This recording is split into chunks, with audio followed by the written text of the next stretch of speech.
Hello, viewers from gorgeous British Columbia. I am here with two new hybrid Toyotas to do nothing short of drive the tallest drivable peak in the country. We're at Canoe Mountain, which stands 2,651 meters, or just shy of 8,700 feet. And I'm only slightly concerned because we were supposed to do this a month ago, and we're now a few days into summer, and there is a surprising amount of snow up on the peak. But both myself and regular AutoGuide contributor Jeff Wilson, right there, we're gonna start on the adventure right now. So come along for the ride.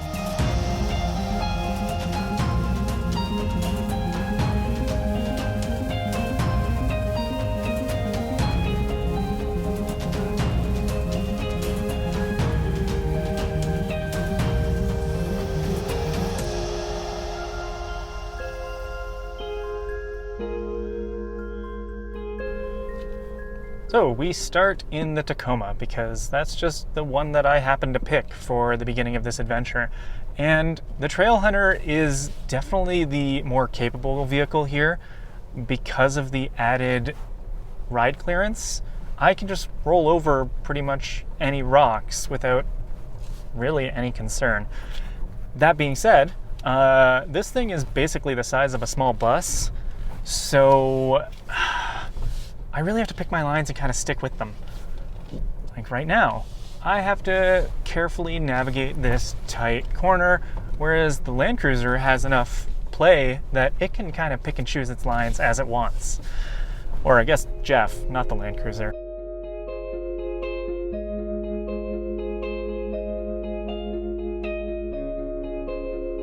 Here's a fun fact. Even though this is ostensibly, well, it's the fanciest version of what is a pretty work-like mid-sized truck, the Tacoma has the bigger infotainment screen. The Land Cruiser's is about 12 inches. This is 14. It's enormous. It's easy to use, but thankfully, Toyota has not thrown everything in there. I have really chunky, easy-to-use controls for the climate, a bunch of toggle switches. Oops, I might have just hit the skid plate with a little bit of a rock there. It's fine, it's fine. It's reinforced, it's supposed to do this. But I have an enormous chunky shifter, so I don't have to think about what I'm doing. And probably my favorite thing in the Tacoma is the all-in-one drive mode selector right down beside the shifter. So even though I can pick from drive modes, the multi-terrain select, or the crawl control, they're all available on one rotary dial. I can do all of that just from one. I just press a button and then I rotate the dial around. It's such a clever and easy way to avoid too many buttons, but still have something that I can just use without really looking at it.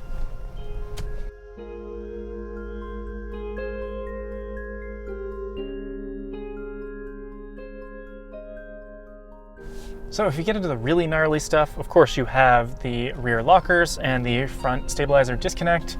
Just press the buttons, it's pretty easy.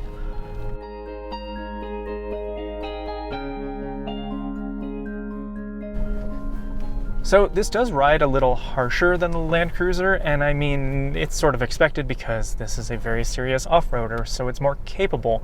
That's a little more comfortable and built for more general daily use.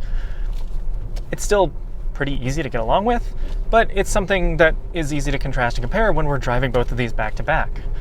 One thing that drives me completely nuts about the Tacoma, and I really don't understand it, is the lack of a grab handle right here. I mean, the Land Cruiser has one. Why doesn't the Tacoma? Whenever I get into it, I have to awkwardly kind of hoist myself up with the steering wheel, and I end up smacking my knee right on the steering column. Why, Toyota? Why?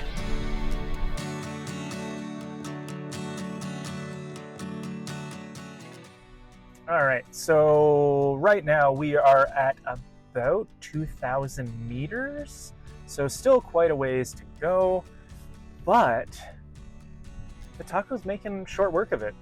I haven't had much issue. I'm in 4 low right now because, well, why the heck not? And we're just crawling our way through. Speaking of which, maybe I should just activate crawl control. There we go. So with crawl control active, I have set it to the highest setting, and now all I have to do is worry about placing this between all of these spiky rocks. And again, this front camera is very handy because, well, I can see exactly where I need to go. I don't have to worry about a spotter getting out because while you can see snow up ahead, there are a lot of mosquitoes out right now, and I just don't want to deal with that.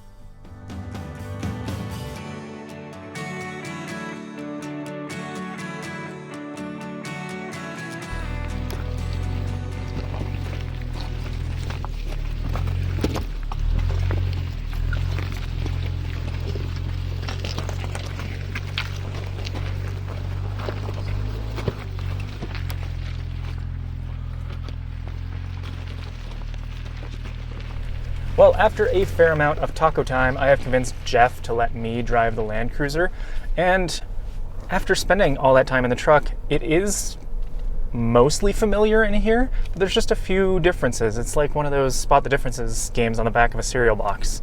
So one nice thing I will say immediately, as soon as the trail curves, I don't have to call ahead to turn. I don't have to make everything a 3-point turn. The Land Cruiser is a lot more agile because it has a smaller wheelbase, so that's great.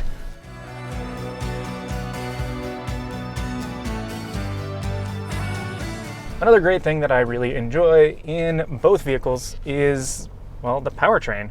I mean, this hybrid powertrain is the exact same in both of them, and it's the throttle mapping that really helps out here because it's soft. You're worried about all that torque just overwhelming things right away, but it means that I can be very precise as I'm moving around, avoiding all these rocks, which is something I have to do a lot in the Land Cruiser because I just don't have the ground clearance that the Taco does. But like I said, it's more agile, so I'm zigzagging all over the place, whereas the Tacoma basically has to pick a line and stick with it.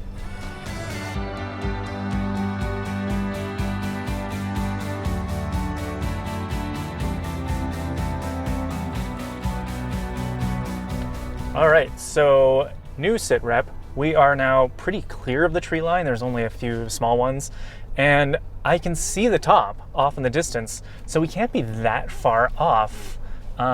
So far, again, nothing too difficult. Both of these have handled it with nothing more than a ding or two to the skid plate. Let's keep going.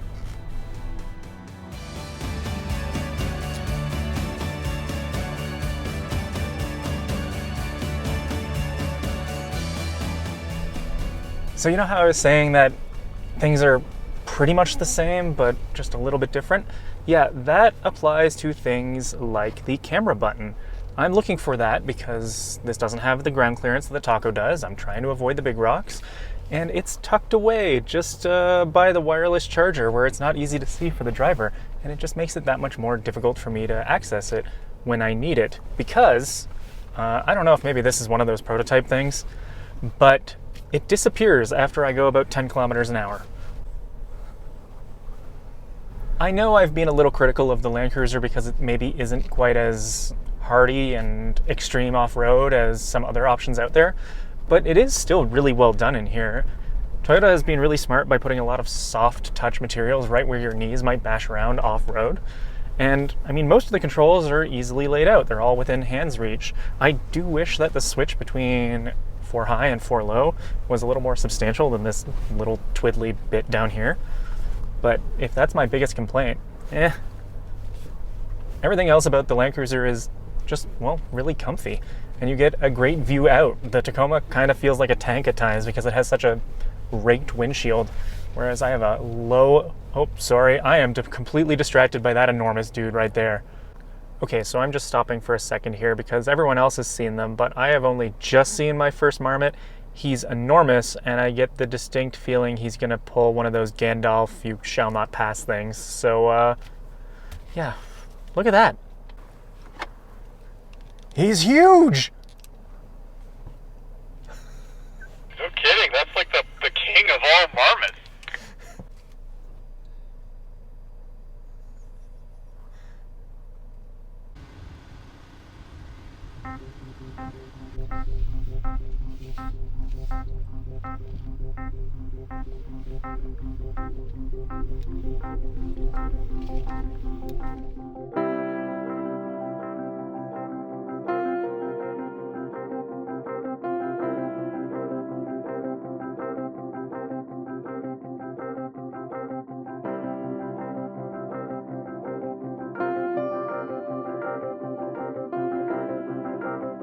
I have no real thoughts up here outside of a near 360-degree view of the mountains, so I'm just gonna take it all in.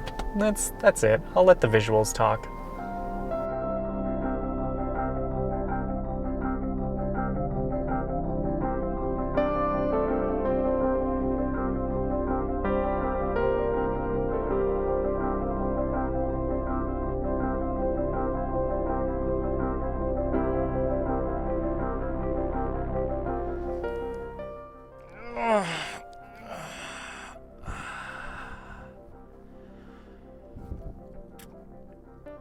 That's not the peak. That is up there. We've still got a ways to go.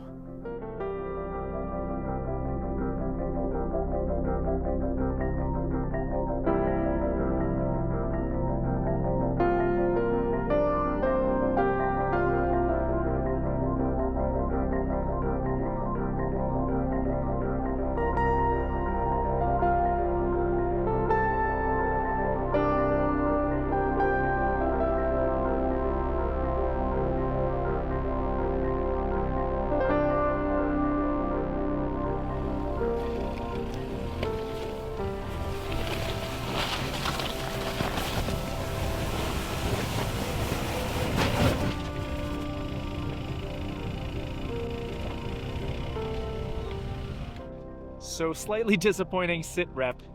We're about 400 meters from the top still, and it looks like we're gonna have to call it here.